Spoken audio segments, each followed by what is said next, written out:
നിങ്ങൾ ക്ഷണിച്ചിട്ട് ഇവിടെ എത്തിച്ചേർന്നിരിക്കുന്ന ബഹുമാന്യ വ്യക്തികൾ, ക്ഷണിച്ച നിങ്ങൾ എല്ലാവരും ഒരു കുടക്കീഴിൽ ഇപ്പോൾ ഇരിക്കുകയാണ്. ഈ ഇരിപ്പിൽ തന്നെ സുദീർഘമായ ഒരു പ്രസംഗം തുടക്കത്തിലേ നടത്തി അത് ഒറ്റവാക്കിൽ ചുരുക്കുക എന്നതാണ്. ചൂടുണ്ട്, അതിനെ നമ്മൾ കൈകൊണ്ട് വീശിയാണെങ്കിലും തണുപ്പിനെ വിളിച്ചു വരുത്തുകയാണ്. അപ്പം അതുകൊണ്ട് ഒറ്റയടിക്ക് ഞാൻ പറയട്ടെ, എല്ലാവർക്കും സ്നേഹത്തിൻ്റെ, സാഹോദര്യത്തിൻ്റെ, സമ്പൽ സമൃദ്ധിയുടെ വിഭവസമൃദ്ധമായ പപ്പടം, പഴം, പായസം പോലുള്ള സംവത്സരങ്ങളും മാസങ്ങളും സെക്കൻഡുകളും നിമിഷങ്ങളും എന്നും എക്കാലവും ജഗദീശ്വരൻ നിങ്ങളുടെ പ്രവൃത്തി പോലെ നിങ്ങൾക്ക് വാരിക്കോരി തരട്ടെ എന്ന് ആദ്യമായിട്ട് ഞാൻ പറയുകയാണ്. അറിവിന് വേണ്ടി ബുദ്ധിയുടെ വാതിൽ തുറന്നിട്ടുകൊണ്ട് വിദ്യാലയത്തിൻ്റെ തിരുമുറ്റത്തേക്ക് കടന്നു ചെല്ലുന്നവരാണ് വിദ്യാർത്ഥികൾ. അപ്പം വിദ്യ അർത്ഥിച്ച് ചെല്ലുന്ന നിങ്ങൾക്ക് വിദ്യ പകർന്നു നൽകുന്നവരാണ് അധ്യാപകർ. അപ്പം അതുകൊണ്ട് തന്നെ എത്രത്തോളം വിദ്യ സ്വന്തമാക്കാൻ പറ്റും അത്രത്തോളം ഏറ്റവും നല്ലതാണ്. പഠിക്കുന്ന പ്രായം തന്നെയാണ് വളരെ നല്ലത്. ഇനി അത് കിട്ടാൻ പോകുന്നില്ല. അതുകൊണ്ട് തന്നെ പഠിക്കുന്ന പ്രായത്തിൽ ആഘോഷങ്ങൾ വളരെ നല്ല രീതിയിൽ, ആരോഗ്യപരമായ നല്ല മത്സരങ്ങൾ, ജീവിതത്തിൽ നല്ല സന്തോഷമായ നിമിഷങ്ങൾ, ഇതൊക്കെ നേടിയെടുക്കണം.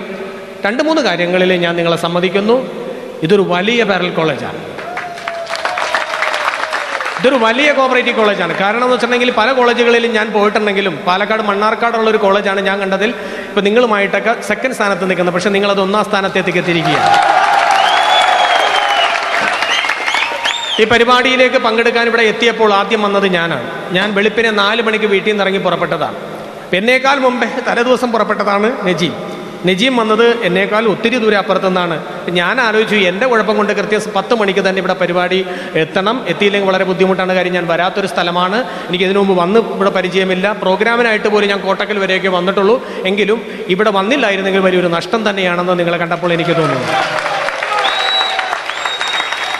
അച്ചടക്കം എന്ന് പറയണത് വെറുതെ കിട്ടുന്നതല്ല, അത് രക്തത്തിൽ ഇങ്ങനെ കയറണം. നിങ്ങൾക്കത് കൂടുതലായി കിട്ടി എന്നാണ് എനിക്ക് പറയാനുള്ളത്. മറ്റൊന്ന്, മലയാളത്തിലെ ഏറ്റവും നല്ല പരിപാടികൾ എറണാകുളത്ത് ഗ്രൗണ്ടിൽ സംഘടിപ്പിക്കുമ്പോൾ ഇരിക്കുന്ന ഒരു സദസ്സ് പോലെ, ഒരു സംസ്ഥാന യുവജനോത്സവത്തിൽ ആളുകൾ വന്നിരിക്കുന്നത് പോലെ, മൊത്തത്തിൽ അങ്ങനത്തെ ഒരു പ്രതീതിയാണ്, ഒരു ഉത്സവ മേളം തന്നെയാണ് എനിക്കിവിടെ തോന്നുന്നത്. വിദ്യാർത്ഥികളെ കൊണ്ട് ശല്യം തോന്നിയില്ല, വിദ്യാർത്ഥിനികളെ കൊണ്ട് ശല്യം തോന്നിയില്ല. അധ്യാപകർ, ഇവിടെ എന്നെയൊക്കെ ക്ഷണിച്ചു കൊണ്ടുവന്ന വ്യക്തികൾ, മൊത്തത്തിൽ ഞാൻ കണ്ടപ്പോൾ ആദ്യം ഒരു വലിച്ചിലുണ്ടായിരുന്നെങ്കിലും ആ വലിച്ചിലൊക്കെ നല്ലതിനായിരുന്നു. ഞാൻ കാത്തിരുന്നത് നജീമും കൂടി എത്തിയിട്ട് നമുക്ക് ഒരുമിച്ച് തുടങ്ങാം. ബാക്കി എല്ലാവരും ഇവിടെ എത്തി കൃത്യസമയത്തുണ്ടായിരുന്നു. അതുകൊണ്ട് നിങ്ങൾ നൽകിയ സ്വീകരണം എന്നും എൻ്റെ മനസ്സിൻ്റെ ഉള്ളിൻ്റെ ഉള്ളിൽ എന്നും നിറഞ്ഞു നിൽക്കും. പരപ്പനങ്ങാടി കോപ്പറേറ്റീവ് കോളേജിലെ പിള്ളേർ അല്ലെങ്കിൽ കുട്ടികൾ നാളെയുടെ വാഗ്ദാനങ്ങളാണ്. നിങ്ങളോട് ഞാൻ എന്നും പറയുന്നത്, ഒരു ഡോക്ടറാകാൻ പഠിക്കുക, എന്നാലേ ഒരു രോഗിയെങ്കിലും നിങ്ങളും ആകുള്ളൂ. ഒത്തിരി പഠിക്കണം. ജീവിതത്തിൽ ഞാൻ ഒരുപാട് പഠിച്ചില്ല, ഞാൻ ഒത്തിരി പഠിച്ചില്ല, ഇത്തിരിയേ പഠിച്ചുള്ളൂ. ഇത്തിരി നേരം കൊണ്ട് ഒത്തിരി കാര്യം പറയാൻ പഠിച്ചു. മലയാളത്തിൽ കുറേ അധികം പഠിച്ചിട്ട് മറ്റു ഭാഷ പഠിക്കാമെന്ന് കരുതി പുസ്തകം തുറന്നു നോക്കിയപ്പോൾ മലയാളം പഠിച്ചിട്ട് തന്നെ തീരുന്നില്ല. അങ്ങനെ മഹാരാജാസ് കോളേജിൽ കയറി ഞാൻ മഹാരാജാസിലെ BA മലയാളം പഠിച്ചു. പക്ഷേ കുറേ അധികം പഠിക്കണം. കുറേ അധികം പഠിച്ചാൽ എൻ്റെ തല ഒതുങ്ങുന്നില്ല. എന്നെ വേറെ റൂട്ടിലേക്ക് ദൈവം നയിച്ചു. കലാരംഗത്തേക്ക് ഞാൻ കടന്നു വരികയും സാജൻ പള്ളൂർത്തിയാകുകയും അതുപോലെ തന്നെ ഒത്തിരി ആളുകളെ പരിചയപ്പെടാനും ഒത്തിരി സ്ഥലങ്ങളിൽ പോകുവാനും അവിടെയുള്ള ബന്ധങ്ങൾ നമ്മുടെ മനസ്സിലേക്ക് കൊണ്ടുവരാനും കഴിഞ്ഞു. ഇത് പറയാൻ കാര്യം, ഏറ്റവും കൂടുതൽ കണ്ണിന് ഭാഗ്യമുണ്ടായി, ഏറ്റവും കൂടുതൽ നാവിന് ഭാഗ്യമുണ്ടായി, ഏറ്റവും കൂടുതൽ വേഗതയിൽ സംസാരിക്കുന്ന ഒരു കലാകാരൻ എന്നാണ് എന്നെ മിമിക്രിയിൽ പൊതുവെ പറയുന്നത്. ഈ വേഗത എനിക്ക് ദൈവം തന്നതാണ്. ഞാൻ അറിയാതെ എന്നിലേക്ക് വേഗത കടന്നു വരികയാണ്. എൻ്റെ പല കൂട്ടുകാരുടെയും മൊബൈൽ നമ്പർ ഞാൻ കാണാപ്പാടം പറയുമായിരുന്നു. എനിക്ക് ബുദ്ധി മാത്രം കുറച്ച് കൂടുതൽ തന്നു, പഠിക്കുന്ന സമയത്ത് അത് തന്നുമില്ല. അപ്പം അതുകൊണ്ട്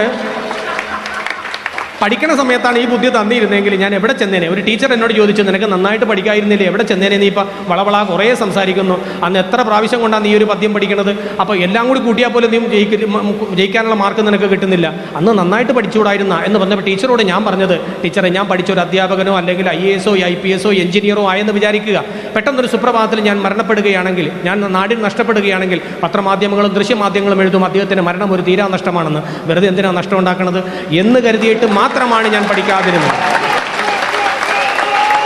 പക്ഷേ പഠനം തന്നെയാണ് വലിയ കാര്യം. നിങ്ങളൊക്കെ വലിയ വലിയ ലോകത്താണ്. എനിക്ക് അസൂയ തോന്നുന്നത് 2 പേരോട് മാത്രമേ ഉള്ളൂ. എനിക്ക് അസൂയ തോന്നുന്നത് നല്ല കലാകാരന്മാരോടും നല്ല വിദ്യാസമ്പന്നന്മാരോടും. ഒന്ന് എനിക്ക് കിട്ടിയതും ഒന്ന് എൻ്റെ കയ്യിൽ നിന്ന് പോയതും. അതുകൊണ്ട് നിങ്ങളൊക്കെ എന്ത് കണ്ടുപിടിക്കുന്നു, നിങ്ങൾ ഇനി എന്താകായിത്തീരുന്നു എന്നൊന്നും എനിക്കറിയാൻ പറ്റില്ല. ഞാൻ മോഹിച്ചതല്ല ഇങ്ങനൊരു നടനാകുമെന്ന്, അല്ലൊരു മിമിക്രിക്കാരനാകുമെന്ന്, ദൃശ്യമാധ്യമങ്ങളിൽ വരാൻ കഴിയുമെന്ന് ലോകം എന്നെ കൊണ്ട് എത്തിക്കുകയായിരുന്നു. എൻ്റെ മോഹങ്ങളൊക്കെ പലതായിരുന്നു. അപ്പോൾ ഞാൻ ആഗ്രഹിച്ചതൊന്നും എനിക്ക് തന്നില്ല, പക്ഷെ തന്നതൊന്നും മോശമല്ല, നല്ലതൊക്കെ തന്നു. എനിക്ക് തോന്നുന്നു കൊളംബസ് കല്യാണം കഴിക്കാത്തത് കൊണ്ടാണോ അച്ഛനും അമ്മയും ഇല്ലാത്തത് കൊണ്ടാണെന്ന് തോന്നുന്നു അമേരിക്ക കണ്ടുപിടിച്ചത്. ഇല്ലായിരുന്നെങ്കിൽ അദ്ദേഹത്തിൻ്റെ ഭാര്യ വിടില്ലായിരുന്നു. അപ്പോൾ അതേപോലെ നല്ല കാര്യങ്ങൾ കണ്ടുപിടിക്കാൻ നിങ്ങൾക്ക് കഴിയണം. കൊളംബസ് അമേരിക്ക കണ്ടുപിടിച്ചു, എഡിസൺ ബൾബ് കണ്ടുപിടിച്ചു, മാഡം ക്യൂറി യുറേനിയം കണ്ടുപിടിച്ചു. അങ്ങനെ മുകളിലേക്ക് പോയ പന്ത് കളിക്കാൻ ആളില്ലാത്തത് കൊണ്ട് താഴേക്ക് വരുമെന്ന് മറ്റൊരാൾ കണ്ടുപിടിച്ചു. ഈ സമയത്ത് എന്നോട് ചോദിച്ചു, നീ എന്ത് കണ്ടുപിടിച്ചു? ഞാൻ എൻ്റെ വീടിനടുത്തുള്ള ചന്ദ്രൻ ചേട്ടനോട് ചോദിച്ചു, നിങ്ങളെന്ത് കണ്ടുപിടിച്ചു? ശാന്ത കുളിക്കടവ് ഞാനാണ് കണ്ടുപിടിച്ചത് എന്നാണ് അദ്ദേഹം പറഞ്ഞത്. അപ്പോൾ അങ്ങനെ എല്ലാവരും എല്ലാ രംഗത്തും ഓരോരോ കാര്യങ്ങൾ കണ്ടുപിടിച്ചുകൊണ്ടിരിക്കുകയാണ്. കണ്ടുപിടുത്തങ്ങൾ എപ്പോഴും നല്ലതാണ്, കണ്ടുപഠിക്കണം, കൊണ്ടുപഠിക്കരുത്. അതുപോലെ ആഘോഷങ്ങളും കണ്ടാടണം, കൊണ്ടാടണം എന്നൊക്കെ പറയുമ്പോൾ കൊണ്ടാടുക തന്നെ വേണം. നമുക്ക് കിട്ടിയിരിക്കുന്ന കഴിവുകളൊന്നും ദൈവം നമുക്ക് തന്നതാണ്. നേരത്തെ പറഞ്ഞതുപോലെ ദൈവം നമ്മുടെ കൂടെ ഉണ്ടാവണം, നല്ല പ്രവൃത്തികൾ ചെയ്യാൻ നമുക്ക് കഴിയണം. വിദ്യ അതിൻ്റെ ഒരു പ്രധാന ഘടകം തന്നെയാണ്. അപ്പം അതുകൊണ്ട് വിദ്യാഭ്യാസം കൊണ്ട് ഒരുപാട് പഠിച്ചിട്ട് വിവരക്കേട് പറയരുത്. നല്ല വാക്കുകൾ പഠിക്കാൻ അധികം പഠിക്കണമെന്നുമില്ല. നല്ല വാക്കുകൾ പറയുമ്പോൾ മറ്റുള്ളവർക്ക് ഉതകുന്ന രീതിയിൽ, മറ്റുള്ളവർക്ക് ഒരു ആശ്വാസമേകുന്ന രീതിയിലുള്ള പ്രവർത്തനങ്ങൾ. ഞാൻ ചിരിപ്പിക്കാൻ വിധിക്കപ്പെട്ടവനാണ്. ചിരിക്കുന്നവർ ഭാഗ്യവാന്മാർ, ചിരിപ്പിക്കുന്നവരേക്കാൾ കാര്യം ചിരിയുടെ രാജ്യം നിങ്ങൾക്ക് സ്വന്തമാണ്. അതുപോലെ ചിരി ആർദ്രമാണ്, ആനന്ദമാണ്, ഔഷധമാണ്. സംഗീതവും അതുപോലെ തന്നെയാണ്. നിങ്ങളൊരു മിമിക്രി കലാകാരനെയും ചിരിപ്പിക്കുന്നൊരു കലാകാരനെയും ഒരു സംഗീതത്തിൻ്റെ ഒരു കലാകാരനെയും ഇവിടെ കൊണ്ടുവന്നു. രണ്ടും നിങ്ങളുടെ ജീവിതത്തിലെ നല്ല നേട്ടങ്ങളാണ്. അപ്പം അതുകൊണ്ട് ഞാൻ പറയുന്നു, TV കണ്ടുപിടിച്ചവരോടാണ് ഞാൻ നന്ദി പറയുന്നത്, മൊബൈൽ കണ്ടുപിടിച്ചവരോടല്ല. നജീബ് മൊബൈൽ കണ്ടുപിടിച്ചവരോടുകൂടി നന്ദി പറയണം. കാരണം അങ്ങനെയാണ് കാര്യം. ഞാൻ നജീബിനെ കുറ്റം പറയുന്നതല്ല, TV അങ്ങനെയാണ്. പിസയിലെ ഗോപുരം പോലെ, നോത്രദാമിലെ കാസിമോദയെ പോലെ കൂനി ഒരു കാലഘട്ടം. നന്മയും തിന്മയും തമ്മിൽ പോരാടുമ്പോൾ തിന്മ ജയിക്കുന്ന കാലഘട്ടത്തിൽ ഇന്ന് കൈ കൊട്ടിക്കളിയില്ല, കൈ വെട്ടിക്കളിയാണ്. കുമ്മിയടിയില്ല, കുനിച്ചുരുത്തി കുമ്മനടിയാണ്. വള്ളം കളിയില്ല, പകരം വെള്ളം കളിയായി. മാർഗം കളിക്കാൻ ഒരു മാർഗവും ഇല്ലാത്തതിനാൽ മാർഗം കളിക്കാർ മറ്റു മാർഗം തേടിപ്പോകുന്നു. തുമ്പി തുള്ളലൊന്നും ഇന്നും ഇല്ല. എന്തേ മുത്തശ്ശ തുമ്പി തുള്ളാത്തത്? തുമ്പിയൊന്നും ഇപ്പം തുള്ളാറില്ല, അപ്പുറത്തെ വെള്ള തമ്പിയാണ് നിന്ന് തുള്ളുന്നത് എന്നാണ് പറയുന്നത്. അതും ആവറേജ് തുള്ളലല്ല, നല്ല ബീവറേജ് തുള്ളലാണ് കേരളത്തിൽ നടക്കുന്നത്. എൻ്റെ നാടിലുള്ള പെരിയാർ, ആലുവപ്പുഴയുടെ സമീപത്തുകൂടി ഒഴുകുന്ന പെരിയാറിനെ കണ്ട് വയലാർ അന്ന് എഴുതി, പെരിയാറേ പർവ്വത നിരയുടെ പനിനീര്. പനിനീരായിട്ടാണ് പെരിയാറിനെ കണ്ടത്. അതിൻ്റെ കൂടെ മുല്ലയും കൂടി ചേർന്നാലും മണമുള്ള പെരിയാറായിട്ട് മാറും. പക്ഷേ മുല്ലപ്പെരിയാർ ഇപ്പോൾ തൊല്ലപ്പെരിയാറായിട്ട് മാറിക്കഴിഞ്ഞിരിക്കുന്നു. എല്ലാ ദിവസവും എവിടെ ചെന്ന് നോക്കിയാലും മാഡത്തിന് സംസാരിക്കാൻ ഡാമിനെ കുറിച്ചാണ്. ഡാമിനെ കുറിച്ച് സംസാരിക്കാനേ എല്ലാവർക്കും നേരമുള്ളൂ. അപ്പോൾ ഇടുക്കിയിൽ നിന്നും താഴേക്ക് വന്നു കഴിഞ്ഞാൽ അവസാനം പോകാൻ പോകുന്നത് ഞാനടക്കമുള്ള ആളുകളായിരിക്കും. പക്ഷേ ഇത്രയൊക്കെ പ്രശ്നങ്ങൾ അവിടെ ഉണ്ടായിട്ടും അപകടം വരാൻ പോകണമെന്ന് അറിഞ്ഞിട്ടും രണ്ടുണ്ട് പക്ഷം. അമ്മയെ തല്ലിയാലും രണ്ടുണ്ട് പക്ഷം. നല്ലതെന്ന് പറയുമ്പോഴും അതിന് വേർതിരിച്ച് രണ്ടുണ്ട് പക്ഷം. അപ്പോൾ ഈ രണ്ട് പക്ഷത്ത് നിൽക്കാതെ ഒറ്റക്കെട്ടായിട്ട് കോർക്കാൻ എല്ലാവർക്കും ഇഷ്ടമാണ്, കൈകോർക്കാൻ ആർക്കും ഇഷ്ടമില്ല. അപ്പോൾ കൈകോർക്കലാണ് നമുക്ക് വേണ്ടത്. ഹൃദയങ്ങൾ തമ്മിൽ സ്നേഹം കൊണ്ട് നിങ്ങൾ കൈകോർക്കുക. അവിടെ ഉണ്ടായ ഒരു അപകടം നിങ്ങൾക്കുള്ള അപകടം പോലെയാണ്. അപ്പോൾ ഡാമിൻ്റെ കാലാവധി എത്രത്തോളമാണെന്ന് എനിക്കറിയില്ല. ഡാം കെട്ടിയ കാലത്ത് ഞാൻ ജനിച്ചിട്ടുമില്ല. അപ്പോൾ അതുകൊണ്ട് ഇപ്പോൾ ചോദിക്കാൻ പറ്റിയ ആൾക്കാർ നമുക്കില്ല. എന്തായാലും ഒരു 5 വർഷം കൂളിംഗ് ക്ലാസ് വരിക്കും, 5 വർഷം പ്ലെയിൻ ക്ലാസ് വരിക്കും. അതാണ് തമിഴ്നാടിൻ്റെ അവസ്ഥ. ഈ രണ്ടവസ്ഥയിലും നമ്മളിങ്ങനെ ഓരോ ആളുകളെ ഇങ്ങനെ കണ്ടുകൊണ്ടിരിക്കുകയാണ്. ഈ കൂളിംഗ് ക്ലാസ് ആയാലും പ്ലെയിൻ ക്ലാസ് ആയാലും ഞാൻ ഒറ്റ കാര്യം പറയാറുള്ളൂ, ആ സംസ്കാരം നമ്മളൊന്ന് കണ്ടുപിടിക്കണം. അവർ ചില കാര്യങ്ങളിലൊക്കെ വളരെ ഒന്നാണ്. അപ്പം നമ്മൾ അങ്ങനെയല്ല, നമ്മൾ ചില കാര്യങ്ങളിൽ ഭിന്നിച്ച് നിൽക്കും. ആ ഭിന്നിക്കാതെ നമ്മൾ ഒന്നിക്കണം. ഒന്നായാൽ നന്നായി, നന്നായാൽ ഒന്നായി എന്ന് കുഞ്ഞുണ്ണി മാഷ് നമ്മളോട് അന്ന് പറഞ്ഞത് അങ്ങനെയാണ്. പണ്ടത്തെ കാര്യങ്ങളൊക്കെ വളരെ ലളിതമാകുന്നു, ലളിതമായതൊക്കെ തൊല്ലാപ്പായി മാറുന്ന കാലഘട്ടമാണ് ഈ കാലഘട്ടം. പണ്ട് കിട്ടാത്ത മുന്തിരിയാണ് പുളിക്കണമെന്ന് പറഞ്ഞാൽ ഇന്ന് കിട്ടണ എല്ലാ മുന്തിരിയും പുളിക്കണേണ്. ഏത് മുന്തിരി നിന്ന് നോക്കിയിട്ടും പുളിച്ചുകൊണ്ടിരിക്കുക. അപ്പോൾ അങ്ങനെ മാറിക്കൊണ്ടിരിക്കുന്നു. അപ്പം അങ്ങനെയൊന്നുമല്ല. ഞങ്ങൾ പല ശബരിമല സീസൺ ആയതുകൊണ്ട് അയ്യപ്പന്മാർ മാലയിടാൻ പോകുമ്പോൾ തന്നെ അമ്മ കരച്ചിൽ ആരംഭിക്കും, മകനെ പുലി പിടിക്കുമെന്ന്. ഇന്ന് മകൻ പോയിട്ട് പുലിനെയും പിടിച്ചുകൊണ്ട് വരികയാണ്. അപ്പോൾ കാലം മാറിക്കഴിഞ്ഞിരിക്കുന്നു, ഒരുപാട് മാറി. അപ്പം അങ്ങനെ ഒരു കാലഘട്ടത്തിലേക്ക് പോകുമ്പോഴും നിങ്ങളുടെ മനസ്സിൽ എന്തെങ്കിലുമൊക്കെ, ഞാൻ നേരത്തെ പറഞ്ഞ പോലെ കൊളംബസ് അമേരിക്ക കണ്ടുപിടിച്ചു എന്നെങ്കിലും പറഞ്ഞു, നിങ്ങൾക്ക് എന്തെങ്കിലും കണ്ടുപിടിക്കാൻ കഴിയുന്നുണ്ടോ? നമ്മുടെ വീട്ടിൽ നിന്ന് കാണാതായത് മുഴുവൻ പോലീസുകാരെ കൊണ്ടാണ് പിടിപ്പിക്കുന്നത്. അപ്പം അങ്ങനെ പോകാതെ എന്തെങ്കിലും ചില കാര്യങ്ങൾ നിങ്ങളും കണ്ടുപിടിക്കണം. നിങ്ങൾ വലിയ വലിയ ആളുകളാവണം. ഭാഷ കൊണ്ടും ജാതിമത ഭാഷയ്ക്കും അപ്പുറമാണ് കലാകാരന്മാർ നിൽക്കുന്നത്. കലയ്ക്ക് പ്രത്യേകിച്ച് ജാതിയുണ്ടോ മതമുണ്ടോ എന്ന് എനിക്കറിയില്ല. നമ്മളെല്ലാവരും സന്തോഷിപ്പിക്കാൻ വേണ്ടി എല്ലാവരുമായിട്ട് ചേരാറുണ്ട്. പലരോടും നമ്മൾ ചോദിക്കാറുണ്ട്, നിങ്ങൾക്ക് ആരെയാണ് കൂടുതൽ ഇഷ്ടം എന്ന് ചോദിക്കുമ്പോൾ ഞാൻ ഈ കഴിഞ്ഞ ദിവസം ഒരു കുട്ടി എന്നോട് പറയണത്, എനിക്ക് വേദങ്ങളിൽ 5ാമത്തെ വേദം പഠിപ്പിച്ച ആളെയാണ് ഇഷ്ടം. അതേത് വേദം? രതീന്ദ്ര വേദമാണ്. ആ വേദം പഠിപ്പിച്ചവരെയാണ് എനിക്ക് ഇഷ്ടം. അപ്പോൾ ആ താരത്തെയാണ് ഇഷ്ടമെന്ന് പറഞ്ഞു. ചിലവർ പറഞ്ഞു എനിക്ക് ഫിഡൽ കാസ്ട്രോയാണ് ഇഷ്ടം, ചിലവർ പറഞ്ഞു എനിക്ക് എഡിസനാണ് ഇഷ്ടം, അതുപോലെ തന്നെ ഉമ്മൻചാണ്ടിയാണ് ഇഷ്ടം, ചിലർ പറഞ്ഞു എനിക്ക് EK നായനാരാണ് ഇഷ്ടം, ചിലർ പറഞ്ഞു എനിക്ക് പ്രേം നസീറിനെയാണ് ഇഷ്ടം. ഇങ്ങനെ ഇഷ്ടങ്ങൾ കൂടിപ്പോയപ്പോൾ ഞാൻ അവനോട് പറഞ്ഞു, എന്നോട് അവൻ ചോദിച്ചു, ആ പയ്യൻ ചോദിച്ചു, ചേട്ടൻ ആരെയാണ് ഇഷ്ടം? ഞാൻ പറഞ്ഞു എനിക്ക് ഗാന്ധിജിയാണ് ഇഷ്ടം. അതെന്താ അങ്ങനെ ഗാന്ധിജിയെ ഇഷ്ടപ്പെടാൻ കാര്യം? മോനെ, നമ്മളൊക്കെ ജീവിക്കണത് ഗാന്ധിക്ക് വേണ്ടിയിട്ടാണ്. ഗാന്ധിയാണ് ഒരു മനുഷ്യൻ ഇവിടെ കൊണ്ടുവന്ന് എത്തിക്കണത്. ഡെയിലി ടീച്ചർ ഒരു സ്ഥാപനത്തിലേക്ക് ജോലിക്ക് കയറുമ്പോഴും ഗാന്ധി കൊടുത്തിട്ട് തന്നെയാണ് കയറണത്. മാസാവസാനം ഗാന്ധി കിട്ടിയില്ലെങ്കിൽ ഈ ടീച്ചർ ഭ്രാന്തിയാവും. അപ്പോൾ ഗാന്ധി ഒരു പ്രധാന ഘടകമാണ്. മക്കളെ പഠിപ്പിക്കണമെങ്കിലും ഗാന്ധി വേണം, മക്കൾ വളർന്നു വലുതായാലും ഗാന്ധി വേണം. ഗാന്ധി കൃത്യമായിട്ട് മാസാവസാനം കിട്ടിയില്ലെങ്കിൽ സൂര്യകാന്തി ആയിരിക്കണ ഭാര്യ ഭ്രാന്തിയായിട്ട് അവിടെ നിൽക്കും. അപ്പോൾ ഈ ഗാന്ധിയെ നമ്മളെന്നും ഓർക്കണം. ഇന്ത്യയുടെ കൈകളിലൂടെ ഒഴുകിപ്പോകുന്നത്, ഇന്ത്യക്കാരുടെ കൈകളിലൂടെ ഒഴുകിപ്പോകുന്നത് ഒരു മൂല്യവും കുറയാത്ത നമ്മുടെ നോട്ടാണ്. ആ നോട്ടിൽ ഗാന്ധിജി ഒരു പടമായിട്ട് മാറുകയാണ്.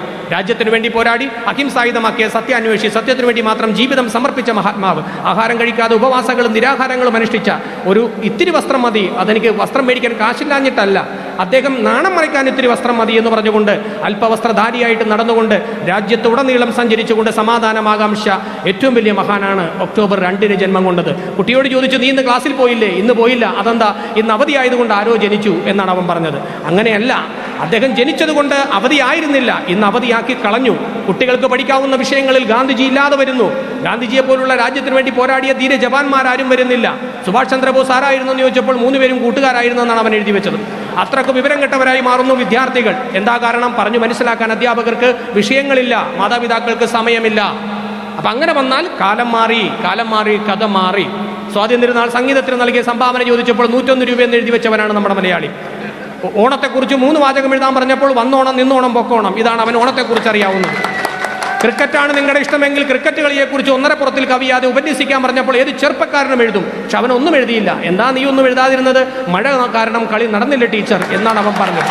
ഇതേപോലെ അവന് പറയാൻ ഒരുപാട് കാര്യങ്ങളുണ്ടാവും. അതാവരുത്. ഗാന്ധിജിയെ ഓർക്കുക.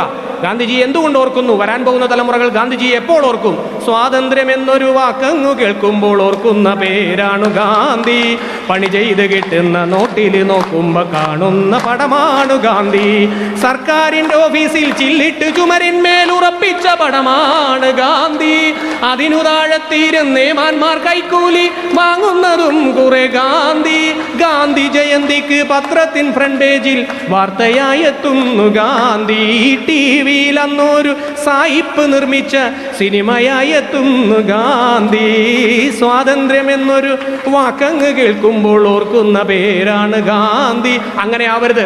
ഗാന്ധിജിയെ മാറോടണക്കണം. ഏത് നിമിഷത്തിലും നിങ്ങൾ ഓർക്കണമെന്നാണ് ഞാൻ പറയാറ്. അതുകൊണ്ട് ആ ഒരു ഓർമ്മ എന്നും ഒക്ടോബർ മാസം നിങ്ങളുടെ മനസ്സിൽ എന്നും ഉണ്ടാവട്ടെ. ഇനി എൻ്റെ തൊഴിലെപ്പോഴും ഈ കലാരംഗമായതുകൊണ്ട് മൈക്ക് കണ്ടു കഴിഞ്ഞാൽ എപ്പോഴും എൻ്റെ കയ്യിൽ നിന്ന് അറിയാതെ തമാശകൾ ഇങ്ങനെ വരും. ഇതെൻ്റെ ജോലിയായി, അതെൻ്റെ രക്തത്തിൽ അലിഞ്ഞു. അപ്പം അതുകൊണ്ട് തന്നെ ഈ ഇരിക്കുന്ന യുവതലമുറയ്ക്ക് 30 വർഷം മുമ്പ് നിർമ്മിച്ച നീലത്താമര എന്നൊരു ചിത്രമുണ്ട്. ആ നീലത്താമര എന്നുള്ള ചിത്രത്തിൽ മനോഹരമായ ഒരു പാട്ട് നമുക്ക് പുതിയ തലമുറയ്ക്ക് കിട്ടി. അത് ഈ പാട്ടാണ്. അടിമാലി വിമോചന റാലിയല്ല, അനുരാഗ വിലോചനായി ഈ പാട്ടാണ്. ഇത് ഞാൻ തിരിച്ചു പാടുകയാണ്. കാര്യം നന്നായിട്ട് പാടാൻ ഈ നജീമുണ്ട്. നജീമ് പാടുമ്പോൾ കയ്യടി കിട്ടും, ഞാൻ പാടുമ്പോൾ കൈക്കടയിൽ ഞാനുണ്ടാവും. അപ്പം അതുകൊണ്ട് നമുക്ക് ഈ പാട്ടൊന്ന് തിരിച്ചു പാടാം. ഘരനാനു വിയാന ചലോവി റേലതിമായാന ദഹീമോ ലേമേട്ടി ബകുൽനി നോന്ദ്രജോ കടന്തി ഇളനാല ഭയങ്കര എഴുതാൻരു കടന്തി. ഈ പാട്ടിങ്ങനെ പാടുമ്പോൾ നമ്മളൊക്കെ ബാല്യമായിരുന്നു. ജീവിതത്തിൽ എന്ത് നേടിയാലും എത്ര പണക്കാരനായാലും ജീവിതത്തിൽ എന്നും നഷ്ടമേ ഉള്ളൂ. എന്താണ് നഷ്ടമെന്ന് പറഞ്ഞാൽ അവനവൻ്റെ ബാല്യം നഷ്ടപ്പെടുന്നതാണ് ജീവിതത്തിലെ ഏറ്റവും വലിയ നഷ്ടം. ബാല്യം നഷ്ടപ്പെട്ടപ്പോൾ മനസ്സെന്നും വേദനിക്കുകയാണ്. അങ്ങനെ നഷ്ടപ്പെട്ട ബാല്യം വേറൊരു ബാല്യത്തെ കാണുമ്പോൾ തിരിച്ചറിയുന്നു. ആ ബാല്യം കാണുമ്പോൾ ഇങ്ങനെ പാടാനാണ് തോന്നുന്നത്. അണ്ണാര കണ്ണാവ പൂവാല ചങ്ങാത്തം കൂടാമ്പാം ഇണ്ണാക്കറണ്ണാവ ലവാപ്പൂ തങ്ങാച്ചം വാണ്ടാക്കൂ ഇണ്ടവാവുയിൽ മേവാരു ഉണക്കൽ തന്നാര പൂത്താത്താം ലങ്ങേന എൻ്റെ വിഷുപാലു പുള്ളവേ ഞാണഞ്ഞപ്പിക്കാക്കിനേന ലുരിക്കാം ഞാൻ നോ പോ തിങ്ങാച്ച. ഇനി ഇവിടെ ഇരിക്കുന്ന മാതാപിതാക്കളുണ്ട്. മാതാപിതാക്കൾ പലരും എത്തിയിട്ടുണ്ട്. പഴയ ഗാനങ്ങൾ ഇഷ്ടപ്പെടുന്നവരാണ്. പഴയ ഗാനങ്ങൾ ഇഷ്ടപ്പെടുന്ന നിങ്ങൾക്കായിട്ട് മനോഹരമായ ഒരു പഴയ ഗാനം 4 വരിയിൽ പെട്ടെന്ന് പാടാം. എൻ്റെ പ്രസംഗം പെട്ടെന്ന് തീരുന്ന പ്രസംഗമാണ്. പെട്ടെന്ന് ഉത്തർപ്രദേശ്, മധ്യപ്രദേശ്, ആന്ധ്രാപ്രദേശ്, അവസാനം വന്ന് കേരളം എന്ന് പറയുന്നത് പോലെ ചാടി പോകുന്ന പ്രസംഗമാണ്. അതുകൊണ്ട് തന്നെ ഇനി ഒരു പഴയ ഗാനം. രംജരീ പാഴിതി മിഴിറുറത്തു രവിപരിന്തിമി തൂപ്പുനുടർവി ലപ്ലോൽ നീഴിമ ത്രമ്മാങ്ങീരനുന്തേ ലംജരീ വാരിതിഴിമി നുറത്തു രവിപരിന്തിമി തൂപ്പുനുടർവി ലപ്ലോൽ നീഴിമ ത്രമ്മാങ്ങീരനുന്തേ. അപ്പോൾ ഞാൻ യൗവനമായാലും വാർദ്ധക്യമായാലും ബാല്യമായാലും 3 പേരെ സ്പർശിച്ചിരിക്കുന്നു. ഇനി നമ്മുടെ ഇഷ്ടം ആരാണെന്ന് ചോദിച്ചപ്പോൾ ഞാൻ പറയാറ് പുതിയ തലമുറകളിൽ മനോഹരമായ എപ്പോഴും ഇടതും വലതും എന്ന് പറയുന്നത് പോലെ, ജനനം മരണം എന്ന് പറയുന്നത് പോലെ എന്തിനും ഒരു 2 വശമുണ്ട്. മുകളിൽ താഴെ ഒക്കെ, ഉയർച്ച താഴ്ച, എന്നൊക്കെ പറയുന്നത് പോലെ കള്ളൻ, പോലീസ്, ഡോക്ടർ, രോഗി ഒക്കെ ഒരു രണ്ട് സംഭവം എപ്പോഴും നമ്മുടെ നാട്ടിൽ ഉണ്ടാകാറുണ്ട്. ഇതേപോലെ മലയാളത്തിലെ രണ്ട് പ്രമുഖ താരങ്ങളാണ്, ഒന്ന് മമ്മൂട്ടിയും ഒന്ന് മോഹൻലാലും. നിങ്ങൾ ആരുടെ ആരാധകനാണെന്ന് ഞാൻ ചോദിച്ചു കഴിഞ്ഞാൽ മമ്മൂട്ടി ഫാൻസ് ആരൊക്കെയാണ്? ഓക്കെ, ലാലേട്ടന്റെ ഫാൻസ് ആരൊക്കെയാണ്? ഇനി ഞാനൊരു കാര്യം പറയാം. ഈ രണ്ടുപേരും അഭിനയിച്ചിട്ടുള്ള ഒരുപാട് സിനിമകളുണ്ട്, പറയാനാണെങ്കിൽ എല്ലാം ഞാൻ കാണാപ്പാടം പറയേണ്ടി വരും. അപ്പോൾ അവരഭിനയിച്ചിട്ടുള്ള സിനിമകൾ നിങ്ങളുടെ കയ്യടിയുടെ താളത്തിൽ വേണം ഈ അഭിനയിച്ച സിനിമകൾ മാറി മാറി ഞാൻ പാടാം. ഓക്കെ, ഇത് നിങ്ങളെ രണ്ടുപേരുടെയും ഈ സിനിമാഗ്രഹങ്ങൾക്ക് തൃപ്തിയാക്കി പറയാൻ വേണ്ടിയിട്ടാണ്. ആദ്യമായിട്ട് മോഹൻലാലി പാടുന്നു. നോക്കത്താ ദൂരത്ത് കണ്ണു നട്ട് മഴ പെയ്യുന്നു, മദ്ദളം കൊട്ടുന്നു, വിസ്മയത്തുമ്പത്തിരുന്ന് വഴിയോര കാഴ്ചകൾ കാണുന്നു ഒന്നാമൻ, ദൂരെ ദൂരെ ഒരു കൂടുകൂട്ടാൻ മുകുന്ദേട്ട സുമിത്ര വിളിക്കുന്നു, നാടോടിയ നരം നാട്ടുരാജാവിനി നാടുവാഴി നൽകി ചെങ്കോല്, വർണ്ണപ്പകിട്ടുള്ള താളവട്ടം കണ്ട് എന്റെ മുഖങ്ങൾ പൂവണിഞ്ഞു, റോക്കണ്ടോളാടുന്നു ദേവദൂതൻ, കലപ്പാനി അടിക്കുന്നു ബാലേട്ടൻ, താഴ്വരത്തെട്ടിപ്പി ബാലഗോപാലന്റെ ജീവന്റെ ജീവനം ശോഭരാജെ, ഏവട്ടോ ഓടിച്ച മാടമ്പി വടക്കുന്നാഥനെ എങ്ങനെ നീ മറക്കും, തച്ചിലിടത്ത് ചുണ്ടന്റെ പരുന്ത്, പട്ടണത്തിൽ ഭൂതമായ പളുങ്ക്, ചട്ടമ്പി നാടിന്റെ ഹിറ്റ്ലറാണ്, ബസ് കണ്ടക്ടറാണ് എന്റെ അണ്ണൻ തമ്പി, 1921 സ്ഫോടനത്തിൽ വീണ്ടും കുട്ടേട്ടൻ ദുബായിന്ന് വന്നപ്പോ വല്യട്ടനു വാങ്ങി ജോണി വാക്കർ, ബിഗ് ബി അഴകൻ പഴശ്ശിരാജ, ബെസ്റ്റ് ആക്ടർ രാക്ഷസ രാജാവ, അയ്യർ ദി ഗ്രേറ്റ് ആണ് കിങ് ആണ്, സൂര്യമാനസം കണ്ട യുഗപുരുഷൻ, അയ്യർ ദി ഗ്രേറ്റ് ആണ് കിങ് ആണ്, സൂര്യമാനസം കണ്ട യുഗപുരുഷൻ. അപ്പൊ നിങ്ങളുടെ സിനിമ ആഗ്രഹങ്ങളും തീർന്നു. ഇത് കലയുടെ ഉദ്ഘാടന ദിവസമാണ്. കല നിങ്ങളുടെ ഉള്ളിൽ കിടക്കുകയാണ്. അതൊക്കെ തട്ടി പുറത്തു കൊണ്ടുവരികയും ആരോഗ്യപരമായ ഒരു നല്ല മത്സരം കാഴ്ചവെക്കുകയും നിങ്ങളാണ് ചെയ്യേണ്ടത്. ഇനി ഞാൻ അവസാനിപ്പിക്കാൻ പോവുകയാണ്. എന്നെയല്ല, നിങ്ങളെയുമല്ല. ഞാൻ വളരെ സ്പീഡിൽ സംസാരിച്ചിട്ട് എൻ്റെ വീട് പരിസരത്തുള്ളവർക്കാണ് അതുകൊണ്ടുള്ള ഗുണം. കാര്യം അവിടെ STD ബൂത്തുണ്ട്, ഇവരുടെ മക്കളും മരുമക്കളും ഒക്കെ ഗൾഫിലുണ്ട്. അപ്പോൾ ഈ ഉമ്മ വന്നിട്ട് പറയും, മോനെ ഒന്ന് വിളിക്കണോടാ. അപ്പം ഈ ഉമ്മ സംസാരിച്ചിട്ട് വരുമ്പോൾ 450 രൂപ. ഞാനാണെങ്കിൽ 350 രൂപയ്ക്ക് കാര്യങ്ങളെല്ലാം ഭംഗിയായിട്ട് ചെയ്യും. അത്ര സ്പീഡാണ് ഞാൻ. അപ്പോൾ കാര്യങ്ങളൊക്കെ പറഞ്ഞിട്ട് പറയും, മോനെ ഇത് ഞാൻ പറയുമ്പോൾ 350 രൂപയാണ് ഇവൻ മേടിക്കണത്. അപ്പം നീ സംസാരിച്ചപ്പോൾ 350 രൂപയ്ക്ക് നീ പരിപാടി ഇല്ലാതെ എന്നും ഇവിടെ വന്ന് നിൽക്കട്ടെ. ആര്? ഞാൻ ഈ ഏരിയ തന്നെ ഉണ്ടാവട്ടെ എന്നും. അപ്പം അതുപോലെ ഞാൻ സ്പീഡിൽ സംസാരിച്ചു പോയ പ്രിയപ്പെട്ട മലയാളത്തെ ഏറെ സ്നേഹിക്കണ കൊണ്ടും, 2 മകനുണ്ടെങ്കിൽ മകന്മാർന്നും നമ്മൾ പറയാറില്ല, 2 മകളുണ്ടെങ്കിൽ മകളുകൾ എന്നും പറയാറില്ല, മക്കൾ എന്നാണ് പറയാറ്.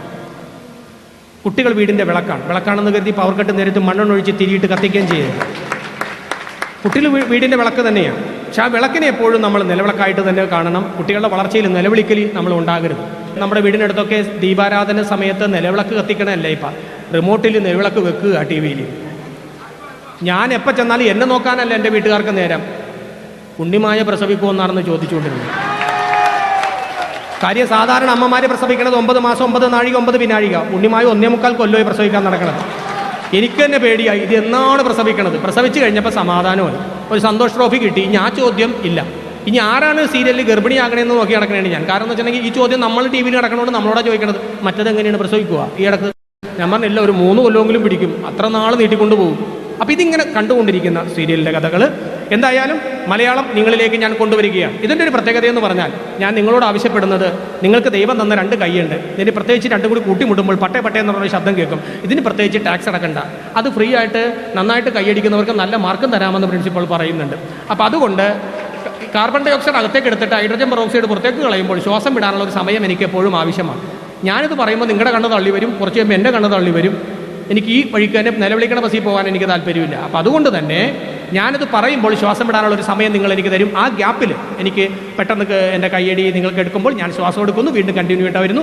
മലയാളി ആയതുകൊണ്ടും മധുര മലയാളമായതുകൊണ്ടും മനസ്സിലൊന്നും മാറോട് മലയാളത്തെ സ്നേഹിക്കുന്നത് കൊണ്ടും മാതൃഭാഷയായിട്ട് മലയാളത്തെ പോലെ മറ്റൊരു ഭാഷ കിട്ടാത്തത് കൊണ്ടും മനോഹരമായി മാതൃഭാഷയെ മലയാളം തന്നെ കിട്ടിയതുകൊണ്ടും ഈ രാജ്യത്ത് വളരെ നല്ല മക്കളാണ് നിങ്ങളെല്ലാവരും. മലയാളികളാണ്, ഈ കോപ്പറേറ്റീവ് കോളേജിൻ്റെ അഭിമാന താരങ്ങളാണ്. ഒരു മനുഷ്യനെ അങ്ങനെയുള്ള നിങ്ങളുടെ മുമ്പിലേക്ക് ഈ 56 അക്ഷരങ്ങൾ ദൈവം നമുക്ക് നൽകി. മലയാള ദൈവം പിശുക്കനല്ല, ധാരാളിയാണ്. 56 അക്ഷരം നൽകി, ടാക്സ് അടക്കാത്ത ഒരുപാട് അക്ഷരങ്ങൾ നമുക്ക് കിറ്റിന് വേറെ നൽകിയുള്ള കുനിപ്പ് വള്ളിയൊക്കെ തന്ന്. പക്ഷേ ഇംഗ്ലീഷ് ദൈവം പിശുക്കനാണ്. 26 അക്ഷരം നൽകി. പിന്നെ പറഞ്ഞത് എപ്പോൾ അപകടം ഉണ്ടായാലും tata, see you, bye bye, sorry, okay, ഇത്ര മാത്രം പഠിക്കോ, രക്ഷപ്പെട്ട് പോരാ.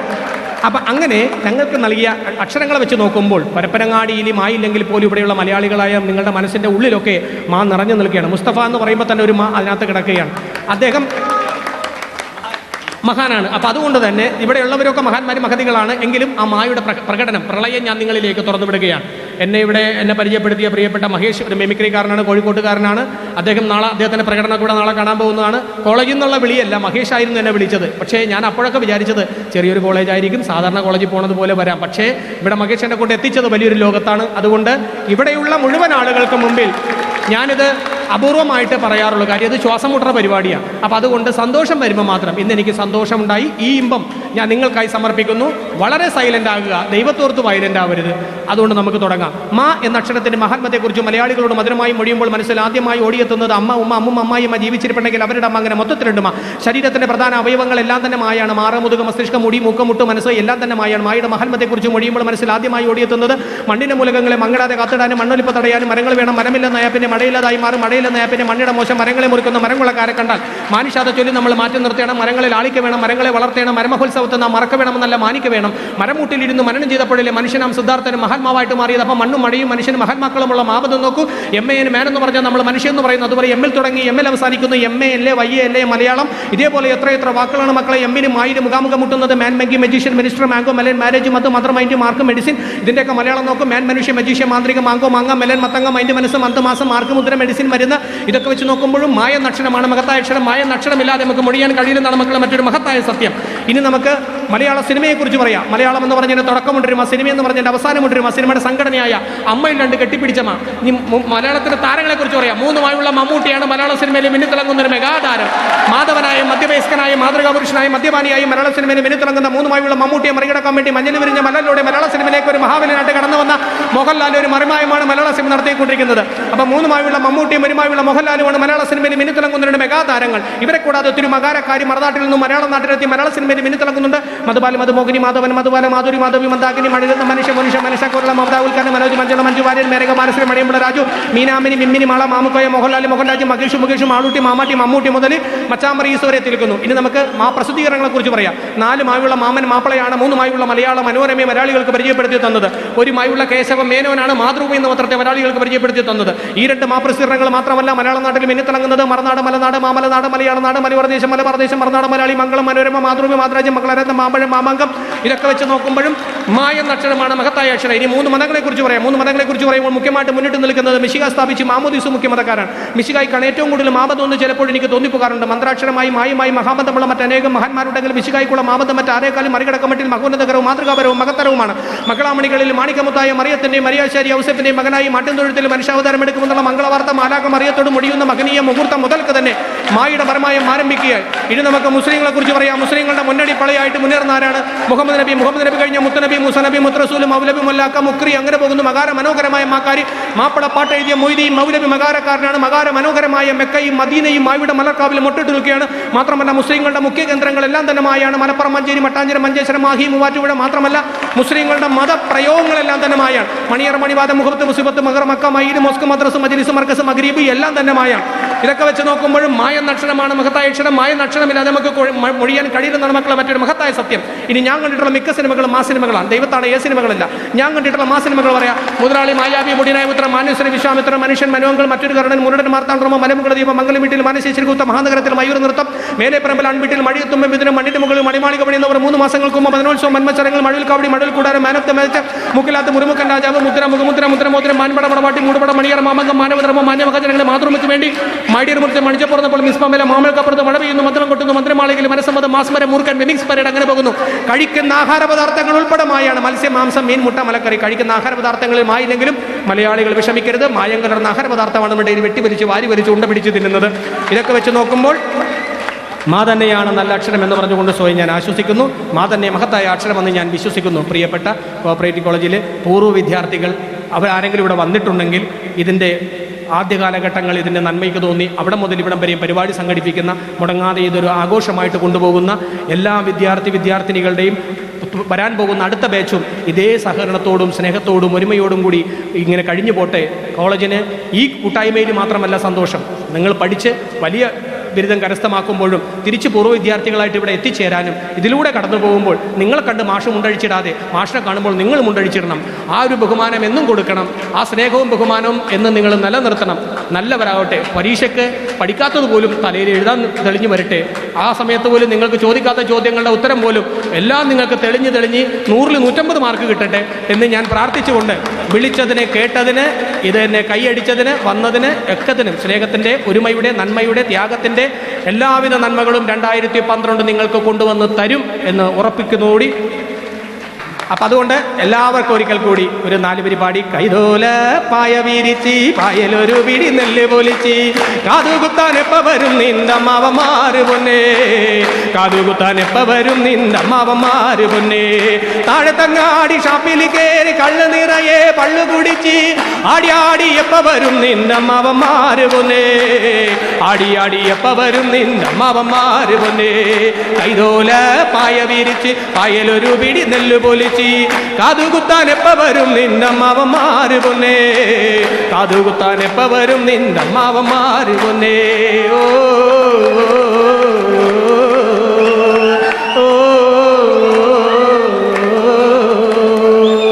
എല്ലാവർക്കും നല്ലത് വരട്ടെ, നന്മ വരട്ടെ എന്ന് പ്രാർത്ഥിച്ചുകൊണ്ട് പ്രിൻസിപ്പൽ, എൻ്റെ നിങ്ങളുടെ യൂണിയൻ ഭാരവാഹികൾ, സെക്രട്ടറി, അതുപോലെ ആർട്സ് ക്ലബ് സെക്രട്ടറി എന്ന് വേണ്ട അധ്യാപകർ എല്ലാവർക്കും ഒരിക്കൽ കൂടി നന്ദി, നമസ്കാരം.